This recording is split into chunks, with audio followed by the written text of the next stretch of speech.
the target audience that we have in terms of students, over a third now of all online activity is spent watching videos. It's the first place you go to for how to and stuff like that. So I've just got a puppy. I wanted to know how frequently I need to, I don't give it a flea treatment. I watch a video about how to do it, and there we go. And also the fact is that when we hear information, so in a standard sort of lecture situation, we don't necessarily retain as much of that information. Whereas if we can actually look at marrying that with an image or a video, people are going to retain it a lot more. So this is what drove me. So Andy said that I was sort of instrumental with the Panopto at Chichester, but prior to that, I worked at Bournemouth University, and there we used Echo 360 for lecture capture. So I was an early innovator really with video, and I think it's an amazing medium. The other thing I found that was that a lot of my students were actually looking at careers in vlogging. So I had a student who graduated from the marketing degree in 2015 who wanted to actually start becoming a beauty blogger, and that's how she makes her business. So a lot of this made me start thinking about not just using video in one particular way, but the other ways that we could use it. So although we're using it in a learning capacity, also thinking about using it for maybe delivery mechanisms as well, as we come on to later. So what I hope you get out of this is some ideas. And if you just decide to use it in one particular way, and hopefully I should be able to give you the information of what I think would be the biggest benefit. Then at the end of it, we'll do some questions, and you can sort of hopefully inform me on ways that I could use Panopto as well. So we're going to look at the flipped classroom way of that I've used it, which I did way back, I think in 2014, 2015, looking at things like micro lectures, looking at using it for live marking, and a way that I found students really engage with it in terms of giving them video feedback. I will put a caveat on that to say that maybe not with large cohorts, but definitely with PhDs or smaller postgraduate cohorts, it's very useful. I mentioned earlier that whereas I think you can get a quick win, or things you ought to do, is explaining the rubric. Students love using video for this. I'll come on to that a little bit later. Video tutorials as well. As we're moving into the online environment for delivery, I found this fantastic with my dissertation students, and also using it for students to do their hand-ins.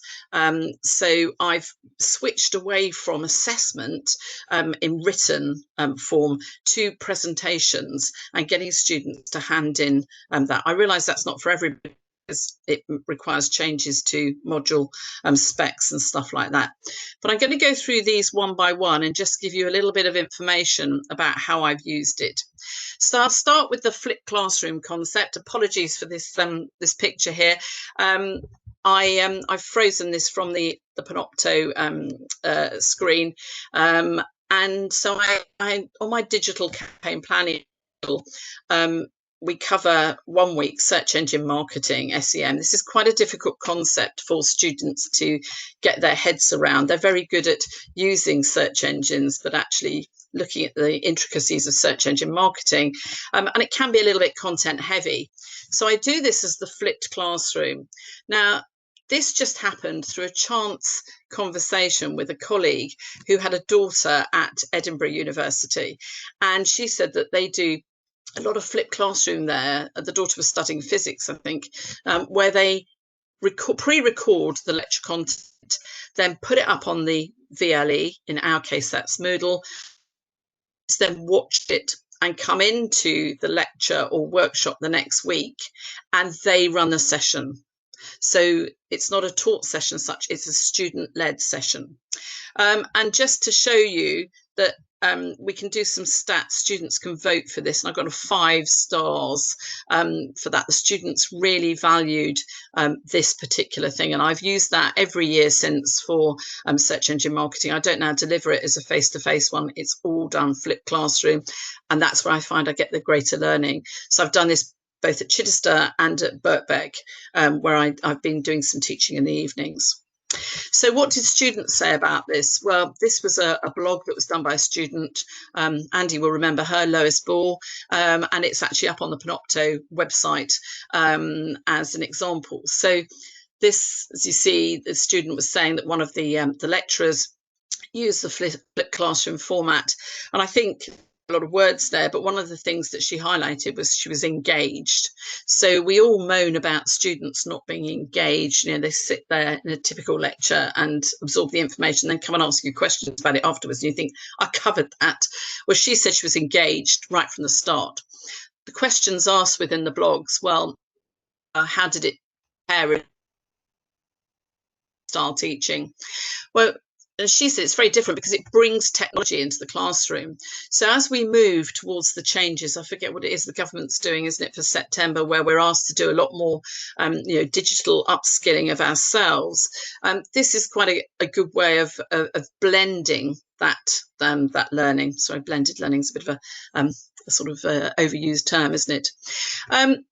And she was saying that during the face-to-face sessions, she quite often came away with questions.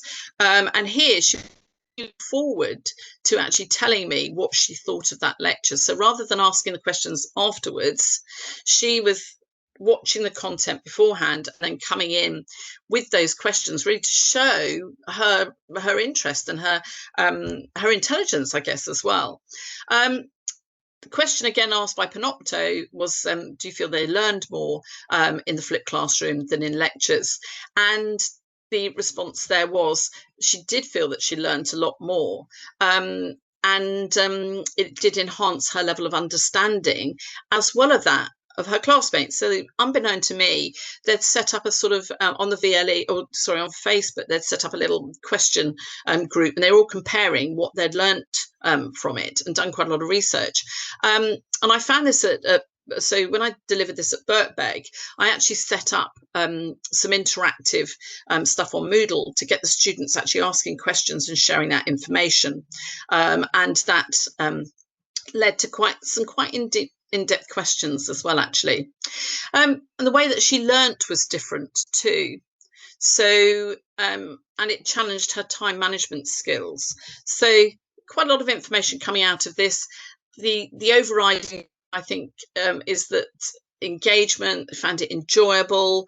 I wouldn't recommend you do it for every single lecture, but at the moment we're being sort of slightly forced into that. It's something you can use for particular concepts, I think. And finally, said that obviously when it came to revision or the assessments, there was something there that they could actually re-watch, and that was quite useful. So that's flipped classroom use of it. As I said, let me just go back to that. This is where you pre-record it, set it up. I think it works very well with online interactive questions alongside that. So I've just done this with our MBA cohort at Chichester and set up different streams or forums for different questions, and then monitored that to give to the students. So that's the flipped classroom thing. The second thing I'll cover is micro lectures, or what I call Pencasts, or what were originally called Pencasts. And again, this was a bit of a light bulb moment for me when I was talking to a friend of mine who lectures at Imperial. And she said to me, have you ever heard of Pencasts? And I said, I've no idea what you're talking about. She said, well, I'm being asked to do one. So we went off and did a bit of research. And the idea really was it was a chalk and talk. But with Panopto, you can actually capture this. And I know Andy's very good at this as well, because using a tablet. So if I just sort of open this up to show you what it looks like in Panopto. So we had smart boards at Chichester. So what I did was I just got one of the smart smart boards and sat there and actually developed the lecture. So if I go ahead a bit, you can see very rudimentary, about 5 minutes long, 10 minutes long, 5+5. But the great thing was I could actually have books open beside me, and I could actually read from the book rather than putting that up on a PowerPoint. So I could say, okay, really good example of this is XYZ, and as stated by Anzov whenever. That's what he sort of said. So I found it very useful from that perspective as well. So micro lectures are typically around about 10 to 15 minutes long and can be about an element of strategy or theory or something. And as I say, it's great because I don't appear in this video. I just draw it, and the sort of it's very, very simple to use. The mentioned earlier where I think you get really quick wins is with the rubric, and you think about how many emails, if you're like me, how many emails you get from students asking you prior to hand-in what the marking criteria is all about, and post hand-in why they didn't get the marks that they wanted, or what their grade means to them. So I do quite a lot pre-hand-in now in terms of how to interpret the rubric. So we can see here I've split the screen really, so I think I've got that there. I use Microsoft split screen. On the left hand side I've got my marking rubric, so this is consumer behavior, a level 5 module, and on the right I've got we actually do it as a sort of pseudo blog. The assessment is here. So on the right I've got the student's piece of work, and I typically would put on track changes through review, so I can actually then type, and I would prior to hand-in take maybe an assessment from the previous year, and then I would oh, lots of pinging in my ear, sorry. I would actually go through that and show the students how the marking criteria was applied to a previous piece of work. So I can say to them, when I'm looking for application of consumer behavior tools and concepts, I don't expect you to just cite something like here, from Solomon, one of the key texts. I would expect you to actually show how that it relates to real life. So that's the way I would talk through the rubric. Again, only 10 to 15 minutes. And the students that they really like this. So what do? I record that, I put it up onto Moodle, and then I encourage students to actually mark that previous assignment using the marking rubric. So I'm asking them to engage with the rubric, not just watch a video of me marking it. I'm asking them to mark it. They then email me the mark, and I have a small prize for students closest to the mark to encourage engagement, really. And typically that's something like a Kit Kat or something like that. And interestingly enough, when I did a study of in the early years when I did this, so I've been doing this since about 2015, so a long time now, but I looked at what the student mark was and my mark, and I actually found, apart from this one here, which is a bit of an outlier, that they weren't that far away from what I had, and actually students were quite harsh, which was good in a way, because then they were looking at how the marking rubric was applied. So I think if you're going to use Panopto outside from lecture capture, this is an area you can get some really quick gains. It really lowers the level of emails I have, and it also cuts off the number of people saying, well, I don't understand what you mean by that. Alongside this, sometimes I will use Moodle to actually say, right, tips and techniques against marking crime 1.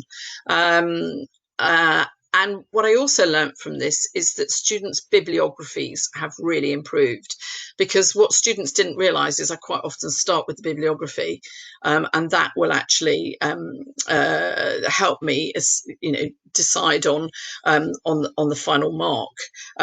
So useful for that.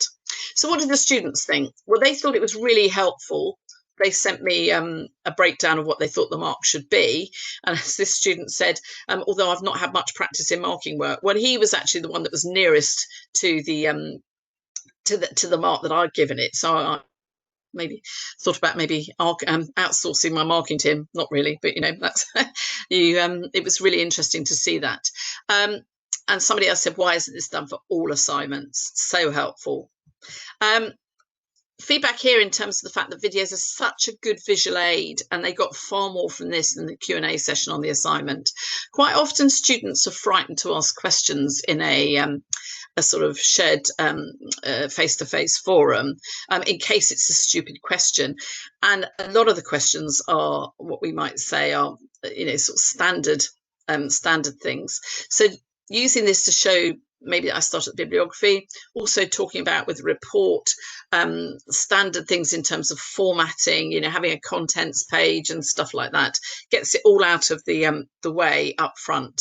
And somebody else saying this provided a real focus and also took some of the pressure off themselves. And students have a lot of fear, don't they, about starting an assignment.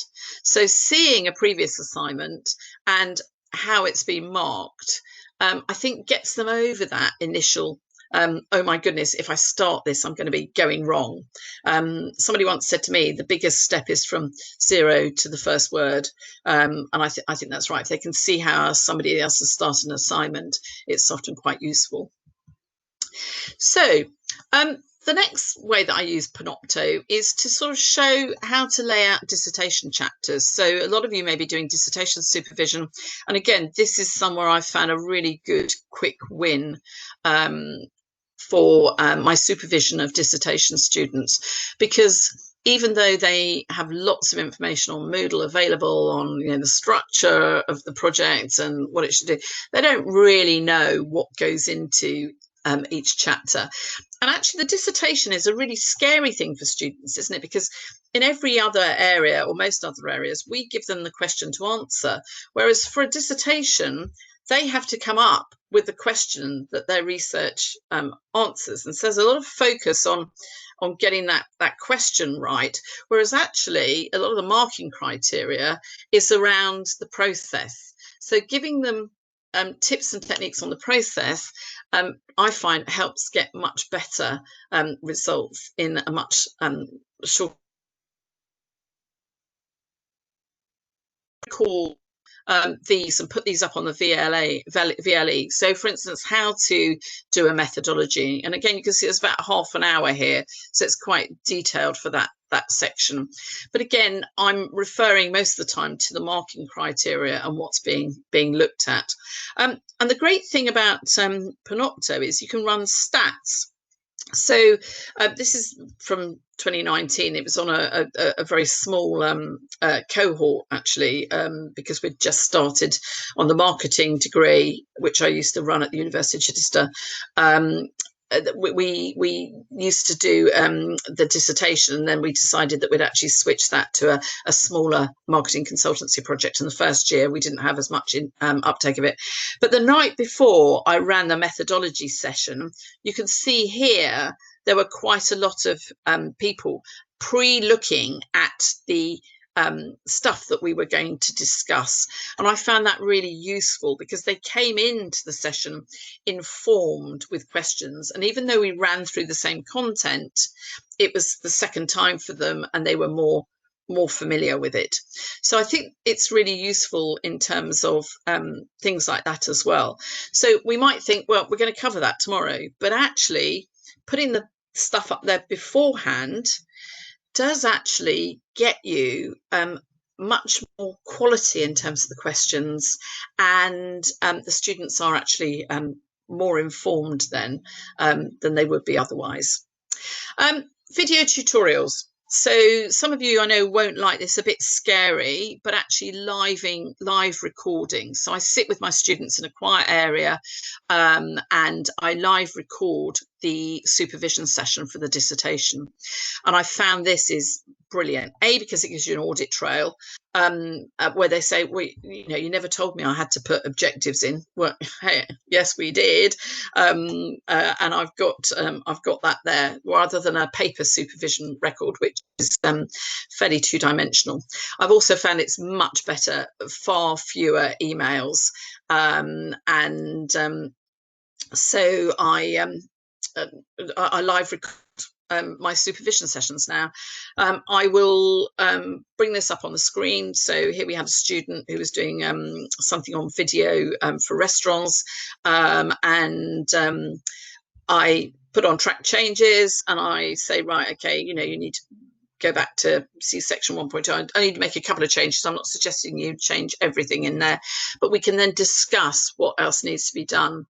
And that allows the student also to concentrate more on what you're saying, rather than trying to think, I've got to take notes, I've got to do this. So I find again that the questions coming out are much more detailed, because the students are concentrating far more. They're not multitasking in terms of thinking, I've got to write that down, and then you're talking at the same time. They've forgotten what it is that you said. So I'm just keeping an eye on the time here. We're doing okay. So I think video tutorials are very, very powerful, and again, cut down on email traffic. I have very few emails now, and here we've got a meeting.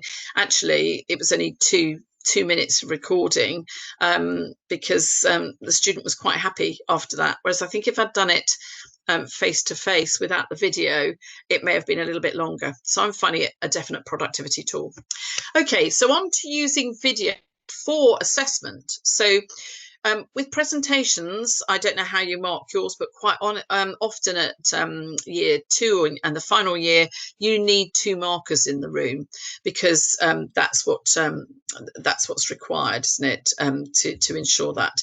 So what I do now is, actually I do it from year 1 as well. I find the students really, really clever with video. I get them to record the presentation. So here's an example of something that was done for marketing communications, a final year module for students, and the students had to record it and then upload it onto the Moodle platform, and that was their submission. The brilliant thing about this was that we could then also put this forward for a competition, because we had it there, and we put it forward. The students were allowed to put it forward to a creative company down in Botley, I think, and they actually won an award for it. The other thing I've now started doing, and I don't think many universities are doing this, I've been doing it again since I think 2016, is setting vlogging as a form of assessment. So here on consumer behaviour, getting students to talk through the decision-making process. Oh, sorry, it's going to take me. Right, we'll forget about that one. Got to go and log in. But I had a student here who, a couple of students took me up on this. So the first one was need recognition and problem awareness around a choice by mascara. But the second one over here, this was a student who actually went into Tesco's and evaluated her purchase decision. It's actually about sanitary products, but that was what she chose to do. And she interviewed people there with their permission to find out why they had made the purchases that they'd done as well. And she learned a huge amount about her own purchasing behaviour from this, as we'll see on the next slide. So I think video allows you to do a lot more. You can capture it, get the students to capture it. They're very adept at this. It also allows you to share it with other people, as I've said, third parties. But if we look at what they thought about vlogging, got here an example. I thoroughly enjoyed it again. So the students enjoyed the assessment, and that then meant that we got better quality. And here, this particular student is saying, very insightful to question a random customer, find out what influences them as well, and do some comparisons. So they did find it a little bit difficult to integrate the model, but actually I gave them a free format in terms of how they wanted to do it. So as we saw on the previous slide, one of them did it as a very structured PowerPoint talk over. The other one did it as a free form in a in a shop. So actually, it was quite interesting. We weren't getting all the same. And the student here really evaluated her decisions on what she was buying and found out that she was actually influenced quite a lot by culture and family decisions, which she hadn't recognised before. That was a good bit of reflective behavior as well. And somebody said here, I loved every minute of it, and I think that really showed with my result. I'm over the moon.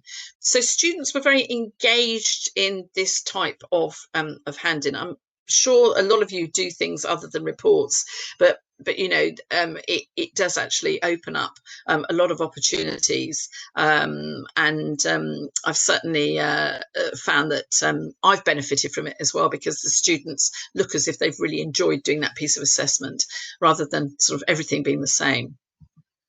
I just sorry again, keeping an eye on the time. The other thing is video for feedback. So a little bit of what we looked at earlier with the interpreting the rubric. So this is for my final year module in strategic marketing management, where they need to do a macro environmental audit. In this case, it was the UK supermarket industry, and this is a 1,000-word piece of work for very small percentage. I can't remember what it is, about 25%, I think, of the overall module. And what I do is I mark this online via video. It's very useful because quite a few students, it's their final year and they're returning from placement and they haven't done anything for 18 months or anything academically for 18 months. So it's a very good way of getting them back in. I set it in the first 3 weeks that they're back. Again, sorry, this is from 2018, is it? Don't know what it says there. Right, 2016, 2018. So I've got the rubric here, and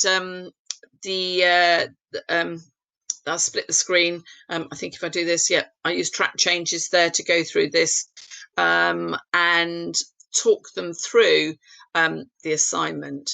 Now, there's a little bit of a trick here, because what I do is I withhold some of the marks. So I take them through the rubric, got the marking rubric there, and I might hover over it and say, okay, you're sort of somewhere between this and a good one. So you need to do a few things to get it from here to here.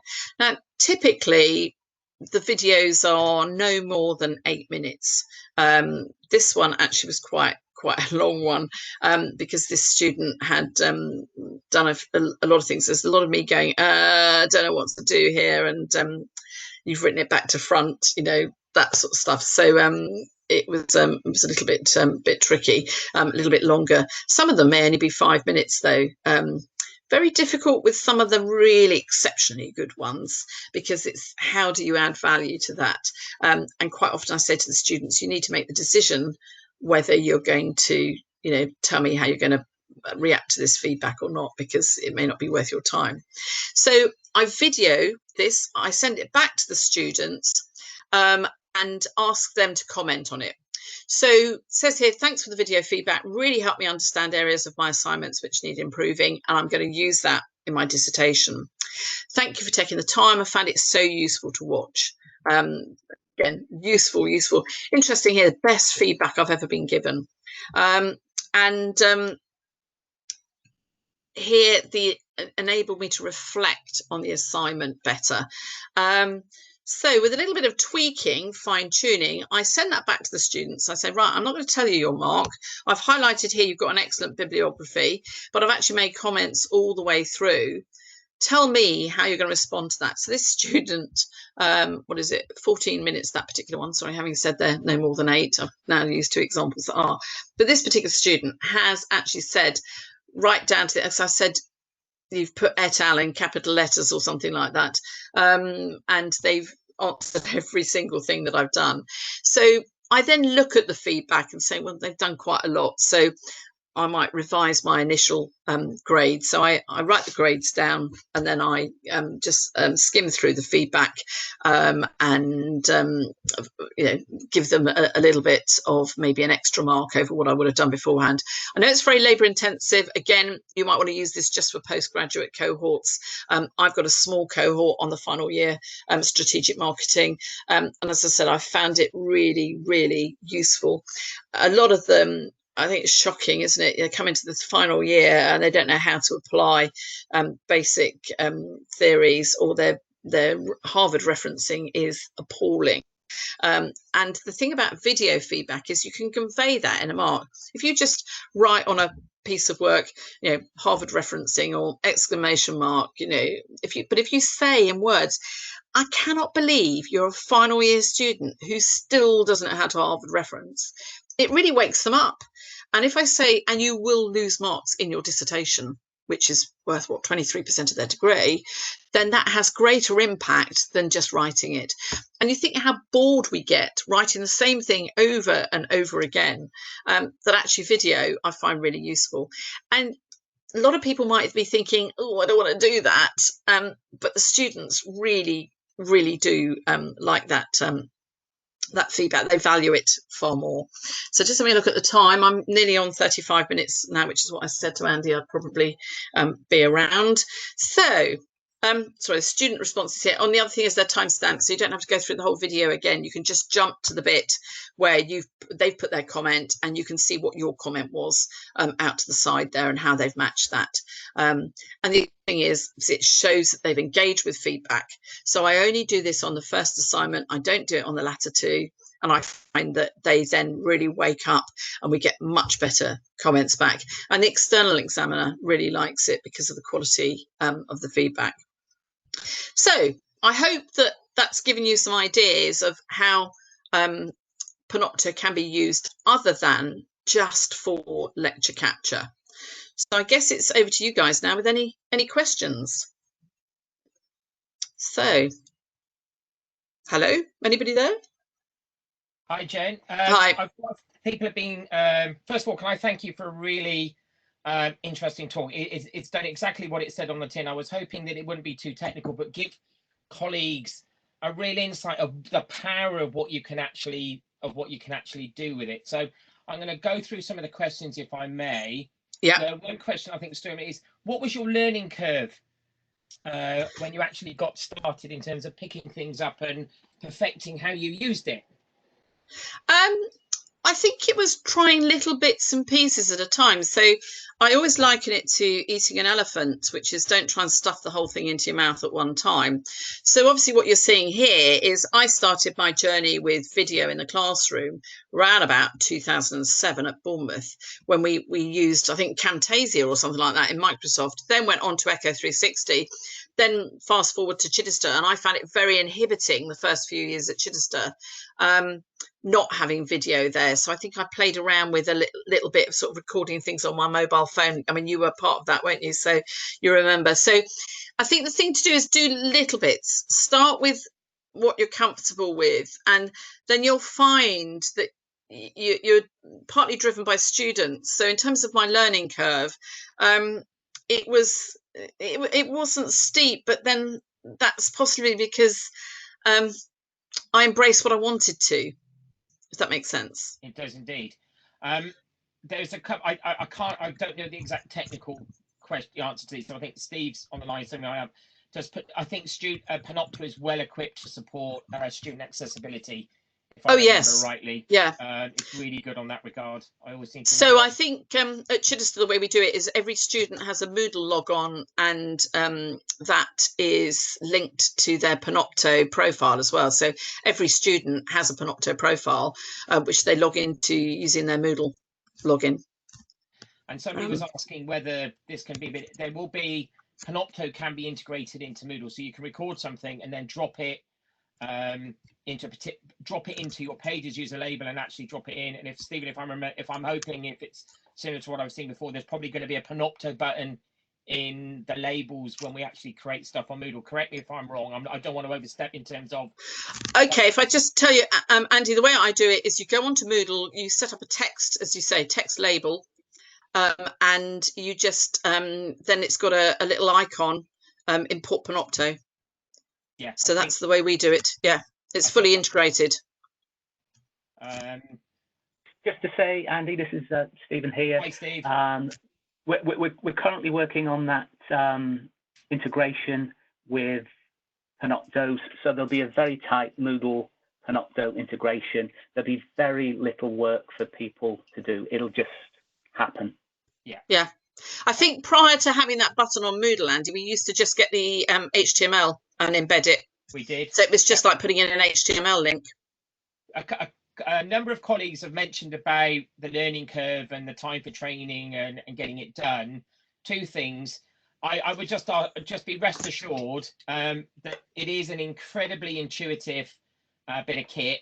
If you can use WebEx and you can share screens on WebEx, like we've been doing over the last 3 months, you will have no problem using Panopto. It is that straightforward, and there will be guidance and support coming, but it's really quick to get your head round. And as Jenny's shown, it's not just about capturing lectures. It can do an awful lot of other things as well. And again, I'm not sure what the policy will be, but it can upload existing videos. And I've used that a lot where I've had meetings and then actually just use Panopto as the holding station for where all that resource actually is. You can import standard MP4 or whatever they are, MP4, the files. I've had students do that who've said, I don't want to use Panopto to record my presentation. Can I use my iPhone? I've said, yeah, you just get it. You just, there's a little button on Panopto. It's very transparent. The other thing, Andy, sorry, just going on from that, is you don't have to have your face in it. Hopefully I've shown that as well. Just on that note, Jenny, can I ask about how you dealt with GDPR? You were talking about students being filmed. I do a lot of this. I use a little app called Vittle Pro on my iPad. Jenny mentioned it, that does something very similar, and I upload them. I've never had a student turn around and said no. They're not necessarily captured, but they don't mind having that discussion online because it's private to them, and they love it. It's value-added feedback, isn't it? I think. Yes, and with the examples I've shown you on here, I've asked all those students face-to-face for their permission, so that's okay, or taken names off where relevant.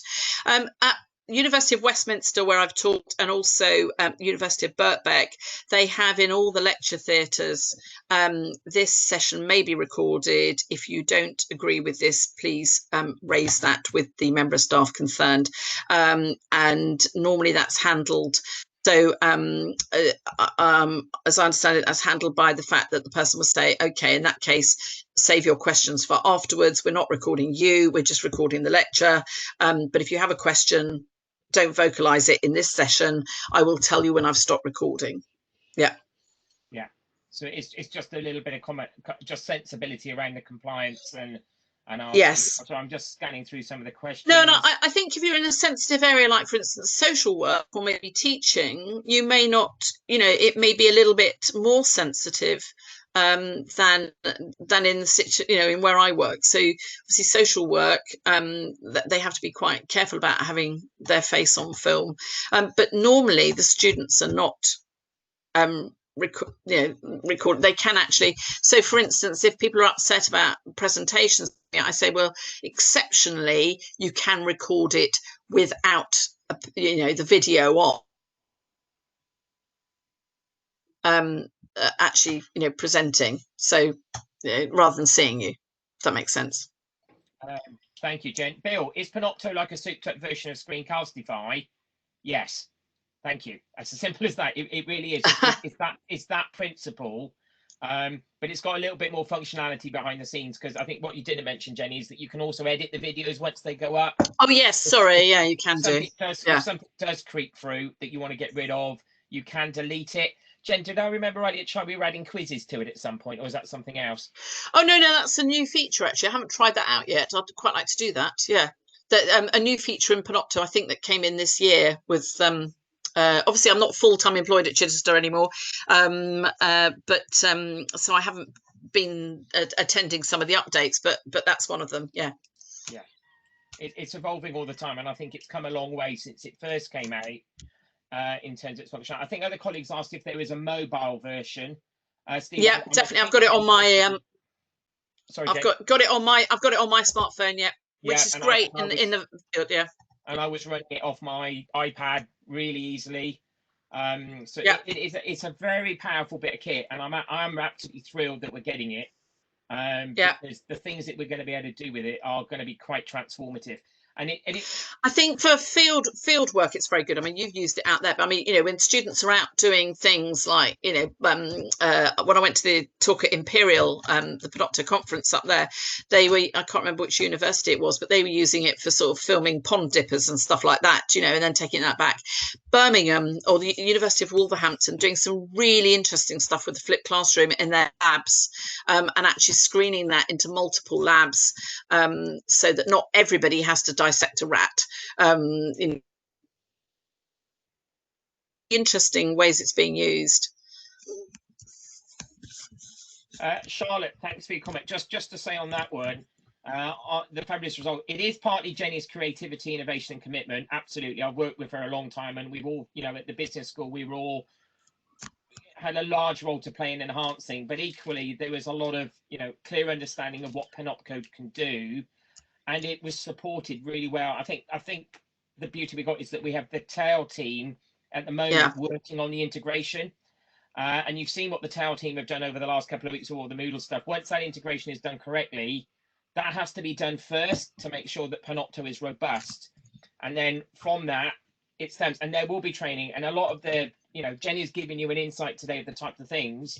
And we're here to follow that up, because I've used it a lot as part of content capture. So I'm very happy to share examples. And I know where Jenny lives. It's fine. So she's very welcome to come back. Yeah, what you didn't have today, because I didn't have the video switched on, was my little 7-month-old cockapoo puppy making his appearance. So excellent. Right, colleagues, I'm just conscious of time. Is there any other particular questions? I'm just trying to scan back a little bit. I will copy and paste the feedback out and pass it on. But I'll get some of that, will I, Andy, as well? Yes, you're very welcome. Oh no, thank you. There are lots of resources. Yeah. I'm happy for my email to go out as well if people want to ask me specific questions about it. Happy for that. Jen, quick question at the end.